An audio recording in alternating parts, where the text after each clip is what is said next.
सध्या मनसरमध्ये ज्या गोष्टी चालू आहेत त्या संदर्भात मी आज थोडंसं बोलत आहे। खरं तर नामदार दिलीपरावजी वळसे पाटील साहेब व शिवाजी दादा आढळराव पाटील यांनी या मनसरसाठी जवळजवळ 100 ते 125 कोटी रुपयाचा निधी या मनसरकरांसाठी दिलेला आहे। खरं तर त्यांचं सर्व मनसरकरांच्या वतीने खूप खूप आभार। व गेली आता तुम्ही 5-6 दिवसापूर्वी पाहिलं मनसर शहरामध्ये माजी सरपंचांनी एक उपोषण घेतलेलं आहे। खरं तर त्या उपोषणाचे काही मुद्दे आम्ही वाचले पाहिले, त्यामध्ये काही मुद्दे आम्हाला त्याच्याशी थोडं अवश्य वाटले, कारण त्यामध्ये त्यांनी या जनतेची दिशाभूल करण्याचं काम चालवलेलं आहे। दिशाभूल करायचं काम म्हणजे ठेकेदार संदर्भात असेल किंवा अधिकारी असेल, या गोष्टीमध्ये जे कोणी चुकीचं असेल, समजा मनसरमध्ये 100 कामं चालू आहेत, त्यामधली 100च्या 100 कामं चुकीची आहेत असं होत नाही।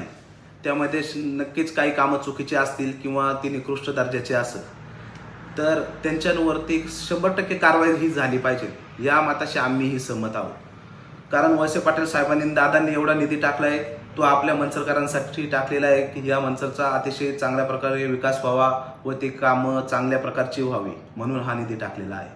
व आम्ही सर्व कार्यकर्ते असेल, आम्हालाही तेच वाटतं का हे सर्व कामं चांगल्या प्रकारची व्हावी।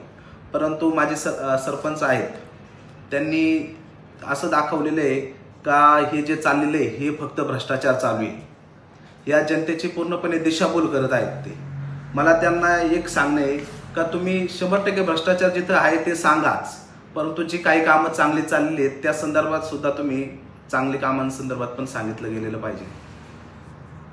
तर आता मला एवढंच सांगायचं आहे, जर तुम्ही भ्रष्टाचाराचं बोलत असाल तर यापूर्वीही तुमच्या काळातही तुम्ही काही भ्रष्टाचार केला असेल, तर हा भ्रष्टाचार तुमच्या शेजारी मांडीला मांडी लावून बसणारे राजाभाऊ बानखेले आहेत। यांनीही काही दिवसापूर्वी त्यांच्या बाईटमध्ये ऑन रेकॉर्डमध्ये त्यांनी सांगितलेलं आहे का मनसरच्या सरपंचांनी कोरोना काळामध्ये केलेला भ्रष्टाचार, तर त्याच्या फाईल या जिल्हा परिषदेपर्यंत त्याच्या चौकशा लागल्या होत्या, त्याचे आदेश सुद्धा निघाले होते, हे सर्व आम्ही मनसरकरांनी पण पाहिलेले आहेत। मग त्या फाईल आता कुठं गेल्यात? त्या का पावसात भिजल्यात का? मग त्या फाईल गेल्या कुठं? त्या चौकशा का थांबल्या आता? का तर तुम्ही तुमच्या आपापसात मांडवली, थोडक्यात मांडवलीच म्हणायला लागले या गोष्टीला, मांडवली केल्यानंतर ह्या सगळ्या गोष्टी थांबल्या। आम्हाला काही कोणत्याही ठेकेदाराची ना कोणत्या अधिकाऱ्याची बाजू घ्यायची, परंतु हे जी कामं चालली आहेत या कामांवर कोणत्याही प्रकारचं गालबोट नामदार वळसे पाटील साहेब यांना व दादांना लागलं गेलं नाही पाहिजे। कारण या नेत्यांनी आपल्या मनसरसाठी खूप निधी या ठिकाणी, या तालुक्यामध्ये मला वाटतं मनसरमध्ये सगळ्यात जास्त निधी आत्तापर्यंत दिला गेलेला आहे।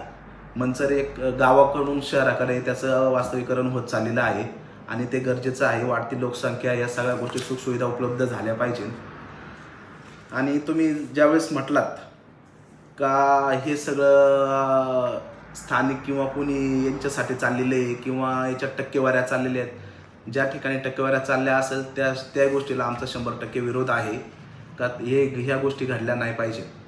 परंतु आता तुम्ही हे सांगणं उचित नाही, कारण यात तुम्ही पण काही गोष्टींमध्ये भरडलेले म्हणजे तुम्ही या गोष्टींमध्ये काहींमध्ये आहात। आणि जर तसं नसेल तर आजही तुम्ही दादरा देवी माताला मानता, तुम्ही दादरा देवी मातेच्या मंदिरात जरी आलात आणि तिथं शपथ घेऊन जर सांगितलं का मी ह्या गोष्टींमध्ये कुठं कोणी 1 रुपया घेतला नाही किंवा काही गोष्टीचं काही केलं नाहीये, तर हे आता मी पुढच्या याच्यात तुम्हाला सगळं कागदपत्र सहित सगळं दाखवीन आणि किंवा याचं हे करून देईन, खुलासा 100% करून। एखादं काम जर निकृष्ट दर्जाचं झालं असेल तर 100% त्या निकृष्ट जो ठेकेदार असेल त्याच्यावरती कार्यवाही ही झाली पाहिजे। आणि निकृष्ट दर्जाचं काम जर होत असेल तर तुम्ही त्यावेळेस त्या ठिकाणी सर्वांना दाखवलं गेलं पाहिजे ते काम, का या ठिकाणी हे असं काम चालू आहे, हे असं सर्व नागरिकांना कळवलं पाहिजे।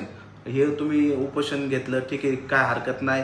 आता येणाऱ्या ह्या भविष्यातल्या नगरपंचायत आहे, या इलेक्शनच्या तोंड आले म्हणून तुम्ही ह्या गोष्टी थोडक्यात एक स्टंटबाजीचा प्रकार हा करत आहात। तुम्हाला विनंती आहे, चांगल्या कामांची पण तुम्ही वाहवा केली पाहिजे, जेणेकरून या मनसर शहरामध्ये विकास चालला आहे, ह्या विकासाला कुठंतरी थांबला गेला नाही पाहिजे, याची ही दक्षता तुम्ही काळजी घेतली पाहिजे।